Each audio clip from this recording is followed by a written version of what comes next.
কৃষ্ণ জন্মাষ্টমীর আনন্দের প্রস্তুতি, কিভাবে জন্মাষ্টমী ব্রত পালন করব, মঠ মন্দিরে কিভাবে পালন হয়, আর আমরা বাড়িতে কিভাবে করব। নিতাই গৌরাঙ্গ জয় নিতাই গৌরাঙ্গ। ভগবানের কৃপায়, ভগবানের অনুপ্রেরণায়, তাহলে শাস্ত্রে বলা হয়েছে যে কলিযুগের যুগধর্ম নাম সংকীর্তন, কৃষ্ণ শক্তি বিনা নহে তার প্রবর্তন। ভগবান কৃষ্ণ এবং ভক্তিময়ী ভক্তি শক্তি রাধারানীর কৃপায় এই ব্রত আমরা করতে পারবো। তো সবসময় আনন্দে থাকুন। বলরাম জয়ন্তী গেল, এখন কৃষ্ণ আনন্দে।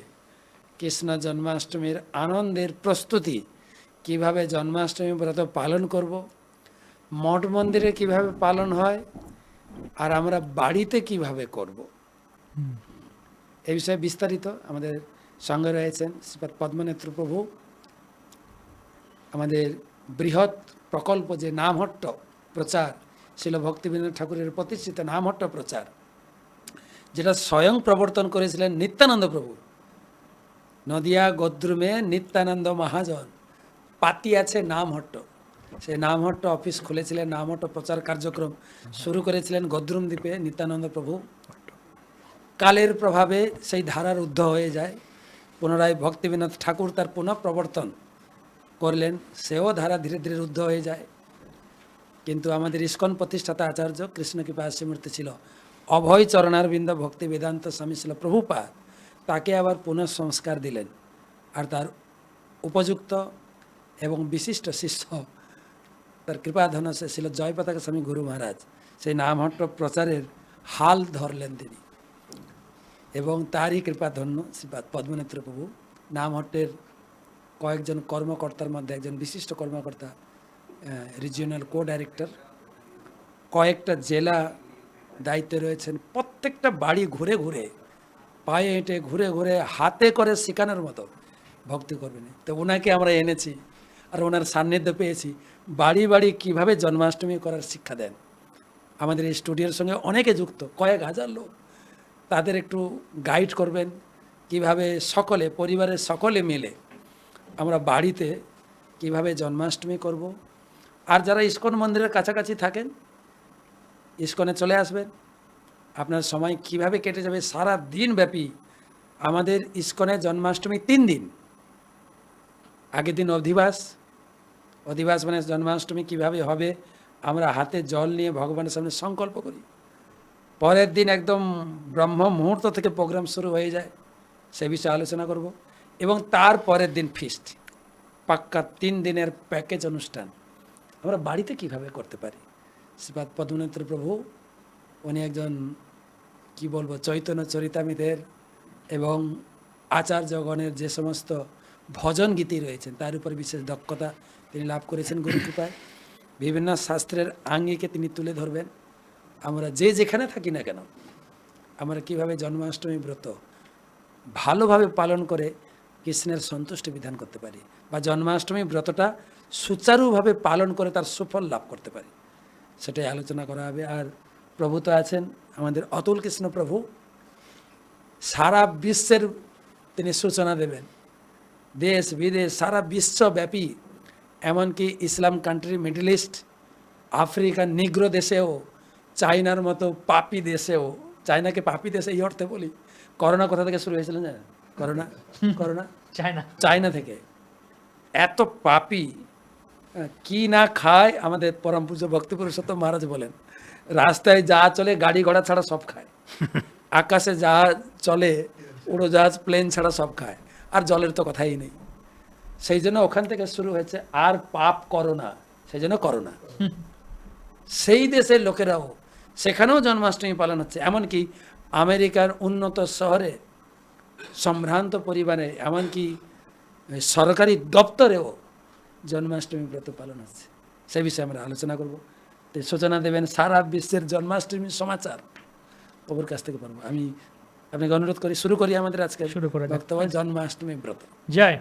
তো জন্মাষ্টমী ভগবান, আমাদের এই টকশো আলোচনা যেহেতু স্বল্প পরিসরে বা সময় আমাদের সীমিত, আশা করি আপনারা জন্মাষ্টমী কৃষ্ণ সম্বন্ধে বিভিন্ন কথা ইতিমধ্যে জানেন, তাই আমরা ব্যাকগ্রাউন্ড বা পূর্ব পটভূমি আর এত না টেনে সরাসরি আমাদের মূল আলোচনায় প্রবেশ করি। যে আমরা জানি কৃষ্ণ মথুরায় কংসের কারাগারে আবির্ভূত হলেন। তো প্রথম প্রশ্ন হলো এটাই যে এত এত জায়গা থাকতে ভগবান কারাগারকে কেন বেছে নিলেন, জেলখানায় ভগবানের জন্ম, এর কি তাৎপর্য প্রভু যদি বলে?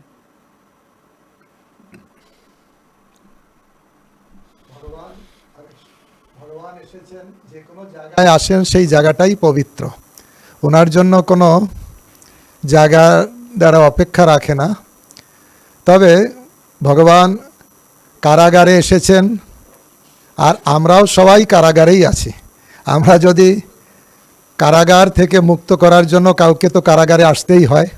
ধরুন কাউকে জেলখানায় আছে, সেখান থেকে আমি হাত ধরে বের করে নেব, তাহলে সেই কারাগারে এসে তাকে বের করতে হবে। ভগবান লীলাবিলাস করার জন্য বিভিন্ন জায়গায় আবির্ভূত হন, বিভিন্ন জায়গায় লীলাবিলাস করেন। আবির্ভূত হয়েছেন কারাগারে, বদ্ধ জীবকে কারাগার থেকে মুক্ত করার জন্য আবির্ভূত হলেন কারাগারে, কিন্তু পরবর্তীকালে তো ব্রজধামে চলে যে লুটু লুটু দধি মাখন খায়, গোয়াল বালক সঙ্গ ধেনু চড়ায়, দিব্য লীলাবিলাস করলেন। যদিও ভগবানের আবির্ভাব এক স্বরূপে কারাগারে, আর এক স্বরূপে ওনার আবির্ভাব যশোদার ঘরে, যেটা আচার্যরা সিদ্ধান্ত করেছেন স্বয়ং কৃষ্ণ তিনি ব্রজধামে এসেছেন। কৃষ্ণ অন্য যদু সম্ভূত সহস্তপপর বৃন্দাবনং পরিত্যাজ্য পাদম একম ন গচ্ছতি। স্বয়ং কৃষ্ণ আসেন ব্রজধামে যশোদা নন্দন রূপে, আর অংশ কৃষ্ণ মথুরার কারাগারে এসেছেন। আর অংশ কৃষ্ণের কাজ হচ্ছে পরিত্রাণায় সাধুনাং বিনাশায় চ দুষ্কৃতাম ধর্ম সংস্থাপনার্থায় সম্ভবামি যুগে যুগে। অসুরদের নাশ করার জন্য, ধর্মকে স্থাপন করার জন্য, সাধুর পরিত্রাণের জন্য তিনি সেই রকম কারাগারকে বেছে নিলেন, আর সেখান থেকে ওনার মিশন শুরু করলেন। কিন্তু ব্রজধামে ভগবান কৃষ্ণ এসেছেন, স্বয়ং কৃষ্ণ, মথুরার কৃষ্ণ, অংশ কৃষ্ণ বসুদেবের মাধ্যমে ব্রজধামে গিয়ে স্বয়ং কৃষ্ণতে প্রবেশ করেছেন। ব্রজধামেও যত অসুর মারণ হয়েছে চৈতন্য চরিতামৃত কথা অনুসারে, সেখান থেকেই অংশ কৃষ্ণ বের হয়ে অগাসুর বকাসুর সব বধ করেছেন। কিন্তু স্বয়ং কৃষ্ণের কাজ হচ্ছে লীলাবিলাস করা।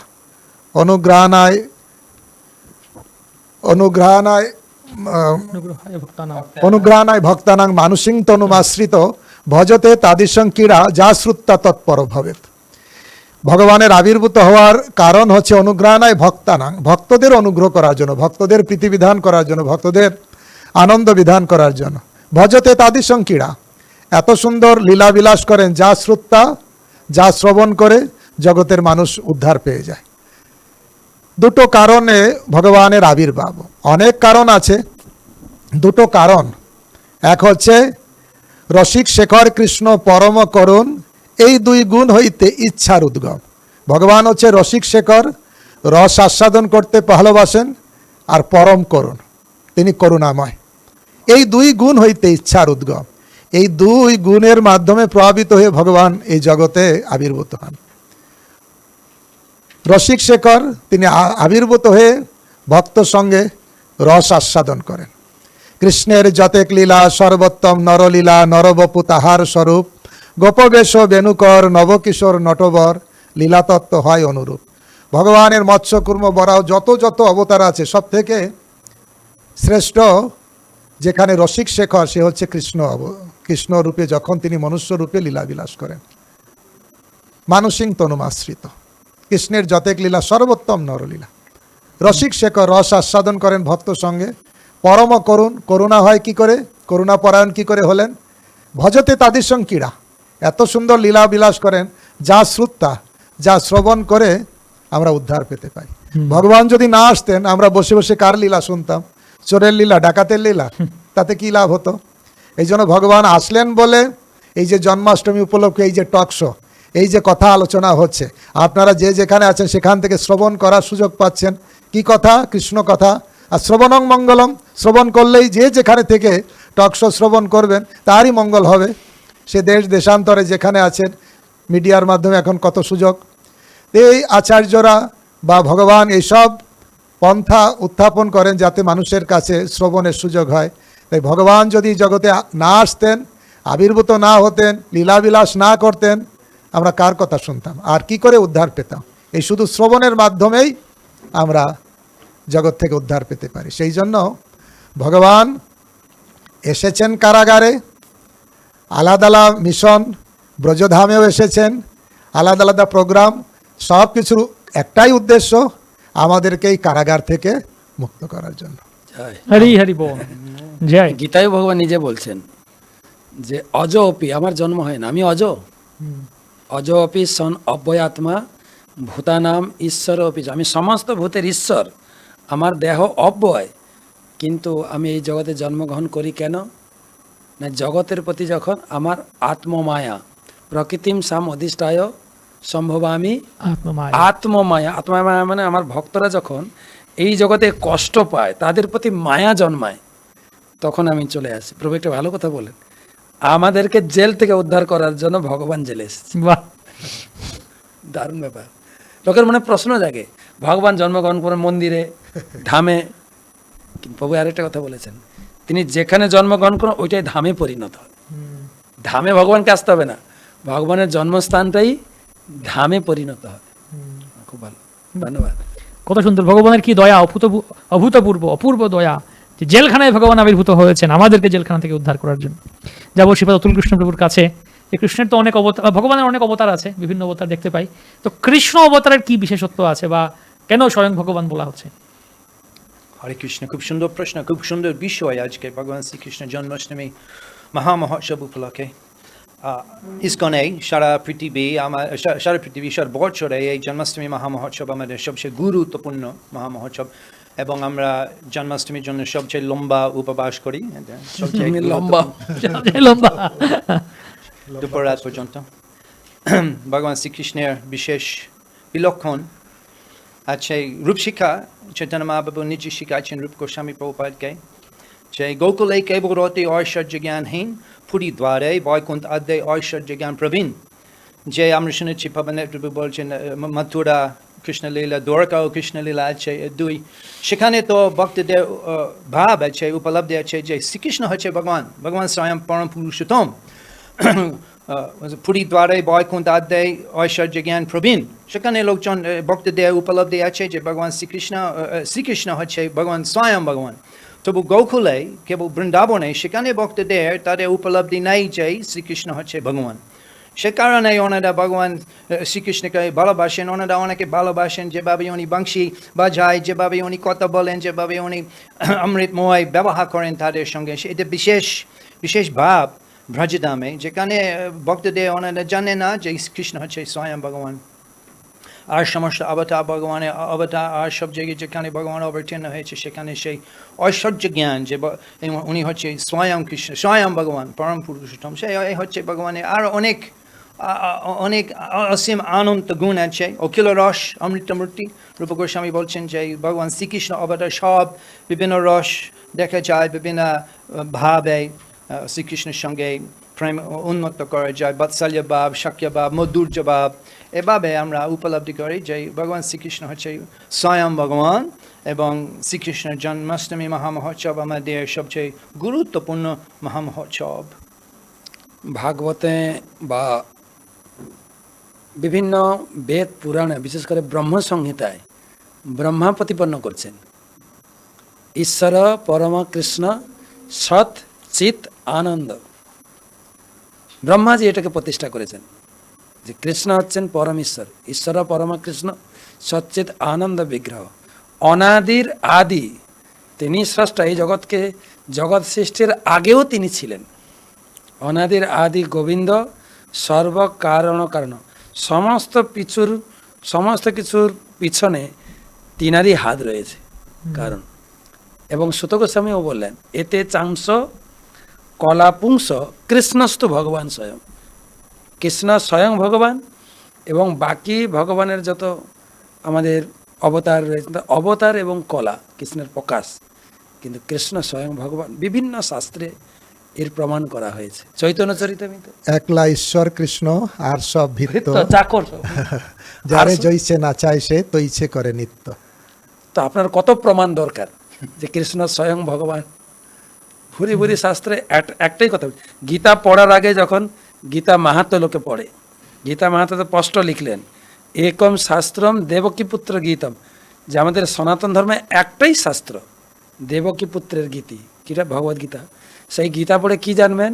এক দেব, একজনই আমাদের আরাধ্য দেবতাকে দেবকী পুত্র এব। দেবকীপুত্র। আর দেবকীপুত্রকে পূজা করার একটাই মন্ত্র, একও মন্ত্র, নামানি জানি। আর সবার ডিউটি বা কর্তব্য হচ্ছে একটাই, তস্য দেবস্য সেবা, কর্ম অপিয়ে একটাই কর্ম। শাস্ত্রে ভুরি ভুরি প্রমাণ। কৃষ্ণ যে স্বয়ং ভগবান আলাদা করে প্রমাণ করতে হবে না, প্রমাণিত ভগবান। কারণ আর হচ্ছে কৃষ্ণ হচ্ছে রসিক শেখর, তিনি 12টা রসের দ্বারা সেবিত। শান্ত দাস্য সখ্য বাৎসল্য যে মধুর রস, এ কৃষ্ণর সঙ্গেই, কৃষ্ণই হচ্ছে একমাত্র তার মূল, যেভাবে আমরা দেখা যায়।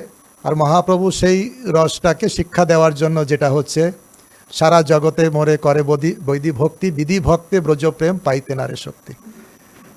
অন্যান্য অনেক আগেরও ভক্তি ছিল, কিন্তু সেটা ছিল বৈদিক ভক্তি। কিন্তু রাগানুগা ভক্তির কথা, যেটা ভগবান কৃষ্ণের উদ্দেশ্যে এখানে বর্ণনা আছে। আরেকটা আছে মনশিক্ষাতেও বলছেন যে এমনকি ভক্ত স্বর্গে যেতে চায় না, এমনকি বৈকুণ্ঠেও যেতে চায় না। কারণ কি, ও তার উপরে যে গোলক বৃন্দাবন, সেটাই হচ্ছে লক্ষ্যবস্তু। এই জন্য সে রতি প্রবল হলে, লক্ষ্মীপতি রতি রাখো দূরে, লক্ষ্মীপতি রতি রাখো দূরে, সে রতি প্রবল হলে পরব্রহ্মে দেয় ফেলে, নাহি দেয় বাস ব্রজপুরে। ব্রজপুরে যদি কেউ বাস করতে চায়, তাহলে একজনই উপাস্য, ব্রজে রাধা কৃষ্ণ রতি অপূর্ব ধনদবতী, তাই তুমি ভজ চিরদিন। সে রাধা কৃষ্ণের ভজন যে টপমোস্ট, এবং উনি যে একমাত্র আরাধ্য ভগবান, ব্রজেস্তনয় তদ্ধাম বৃন্দাবনম ব্রহ্মা কাচিত উপাসনা ব্রজবধূ বর্গেন যা কল্পিতা। এ হচ্ছে আচার্যদের সিদ্ধান্ত বা গৌড়ীয় সিদ্ধান্ত, কৃষ্ণস্তু ভগবান। বাহ, কৃষ্ণ যে স্বয়ং ভগবান সেই কথা আমরা আমাদের এই আলোচনার মাধ্যমে আরও স্পষ্ট হলো এবং আরও সিদ্ধান্ত স্থাপিত হলো। তো আমরা কৃষ্ণের জন্মাষ্টমী সারা বিশ্বে উদযাপিত হচ্ছে, এবং আমরা দেখতে পাই এটা বিভিন্ন বৈষ্ণব বা বৈষ্ণব ছাড়াও যারা আছেন সকলে এটা কমন একটা ব্যাপার, সবাই জন্মাষ্টমী উৎসব উদযাপন করছেন, আমরা সেটা দেখতে পাই। তো ইসকনেও জন্মাষ্টমী উদযাপন হচ্ছে সারা বিশ্বে, প্রভুপাদ এটাকে সারা বিশ্বে ছড়িয়ে দিয়েছেন। তো আমরা সেটা অতুল কৃষ্ণকে জানতে চাইবো যে এই ইসকনের প্রথম জন্মাষ্টমী কিভাবে হয়? হ্যাঁ, জন্মাষ্টমী আমাদের ইসকনের প্রথম উৎসব ছিল। প্রভুপাদ 1965 জলদূতা উনি আসছেন ভারত থেকে, তখন জন্মাষ্টমী ছিল। প্রভুপাদ যে জলদূত জন্মাষ্টমী করেছেন, কিছু লেকচার করেন। তা এক বছর পরে জাহাজের উপরে জন্মাষ্টমী।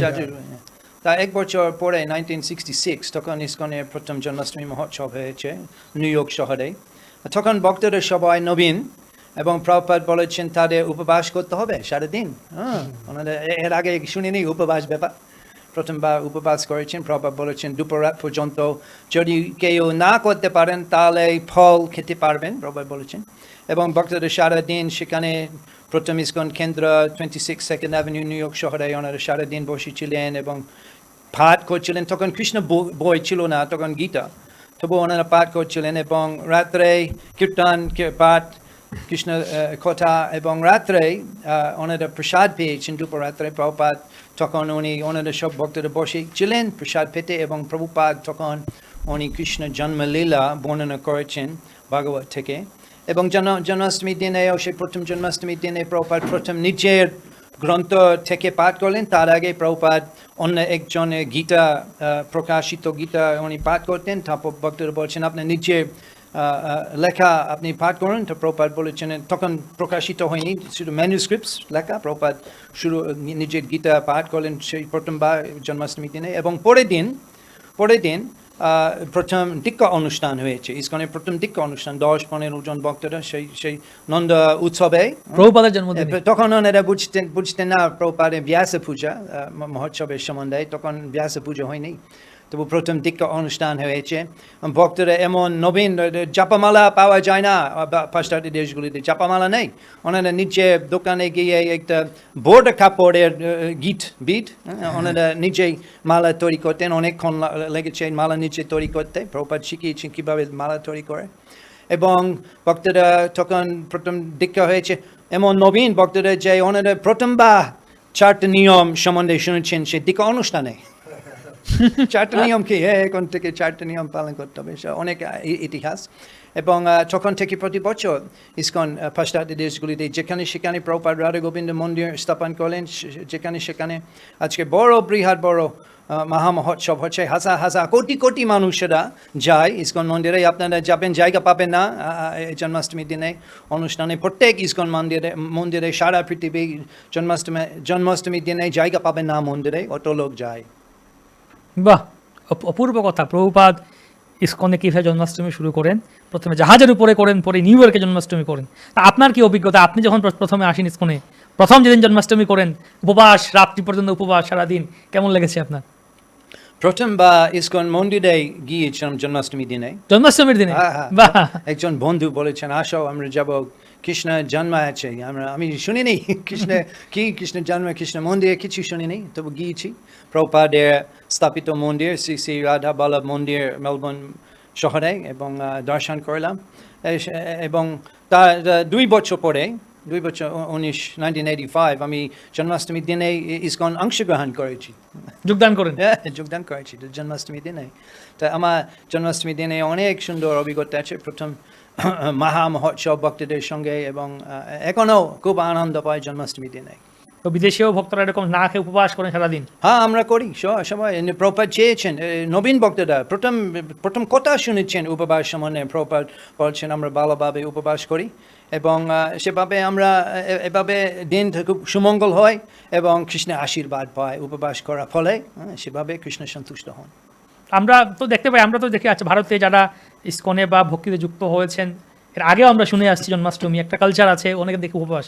তো আপনাদের ওখানে বা পাশ্চাত্যে বা বিশেষ করে সনাতন সংস্কৃতি ছাড়া যেমন খ্রিস্ট ধর্ম আছে বা তাদেরও কি উপবাসের কনসেপ্ট আছে যে খ্রিস্টিয়ান ধর্মে উপবাস আছে, ফাস্টিং আছে?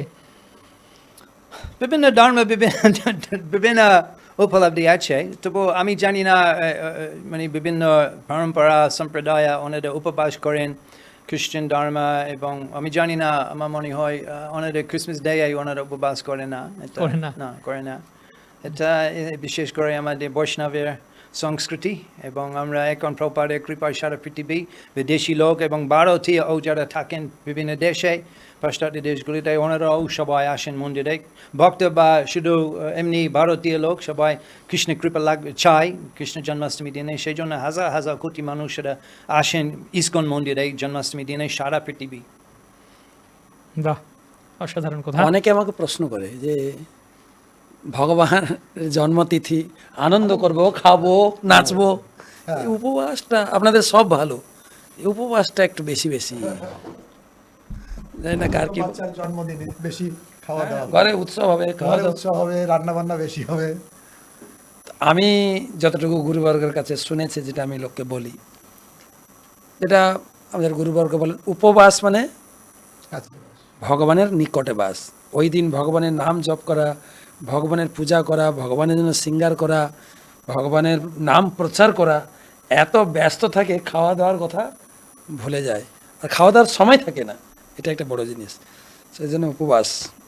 আরেকটা উপবাসে শরীর ভালো থাকে। হ্যাঁ, আমাদের সপ্তাহে সোম থেকে শুক্রবার শনিবার ডিউটি করি, সানডে ছুটি বা স্যাটারডে ছুটি, সেই জন্য ভগবান এসেছেন পেটকে একটু ছুটি দেওয়ার জন্য, বিশ্রাম। ভগবান তপস্যার জীবন। আমরা ছোটবেলা থেকে একটা কথা শুনে এসেছি, কষ্ট না করলে কেষ্ট পাওয়া যায় না। কষ্ট করে, আর কিন্তু বাস্তবিক পক্ষে কষ্ট না, কিন্তু হরি কথামৃত, হরি নাম, ভক্ত সঙ্গ, ভগবানের বিভিন্ন রকম অনুষ্ঠানে ভক্তরা এত মত্ত থাকে, তারা খাওয়া দাওয়ার কথা বলে যায়। এমনকি মধ্যরাত্রে যখন অভিষেক হয়, অভিষেকের পরে চরণামিন্দ খাবে, তার প্রসাদ খাও, ভক্তরা বলে না আর প্রসাদ খাবো না, আর এই কয়েকটা সময় কাটিয়ে দিই সকালে। উপবাসটা অনেকের কাছে আনন্দের। কিছু ভক্ত মনে করে উপবাসের কথা শুনলে হ্যাঁ ঠিক আছে, আজকে খাওয়া দাওয়ার ঝামেলা নেই, বাথরুমে যাওয়ার ঝামেলা নেই, সারাদিন জব করবো বাস। আবার সেবাও করছে কিছু ভক্ত দেখি, মানে এই সেবা ওই সেবা না খেয়ে একদম আনন্দে আনন্দে আনন্দে তার শরীরে যেন একটা কৃষ্ণ শক্তির আবেশ এসে যায়, এত কাজ করে ভক্তরা, দায়িত্ব নিয়ে। বাহ, আমরা জন্মাষ্টমীর এই উপবাসের কথা সেটা শুনলাম, উপবাস নিয়ে, এটা আমি আসলে এর পরের প্রশ্ন এটাই করতে চাইছিলাম, কিন্তু মহারাজি প্রশ্নটা নিয়ে এলেন, খুব সুন্দর। তো এই জন্মাষ্টমী আমরা দেখতে পাই যে ঐতিহ্যগতভাবে পালিত হয়ে আসছে সারা বিশ্বে, মানে এটা একটা সনাতন কালচার, সনাতন সংস্কৃতি ছিল। প্রভুপাদ সেটা ছড়িয়ে দিয়েছেন। প্রভু বললেন যে এমনকি জাহাজেও প্রভুপাদ করেছেন, এবং জাহাজের ক্রু সবাইকে যে প্রভুপাদের ভগবানের কথা শুনিয়েছেন। এই উৎসব আদি পালন করার মাধ্যমে প্রভুপাদ আমাদের বিশেষ বিশেষ ব্যাপার শিখিয়েছেন।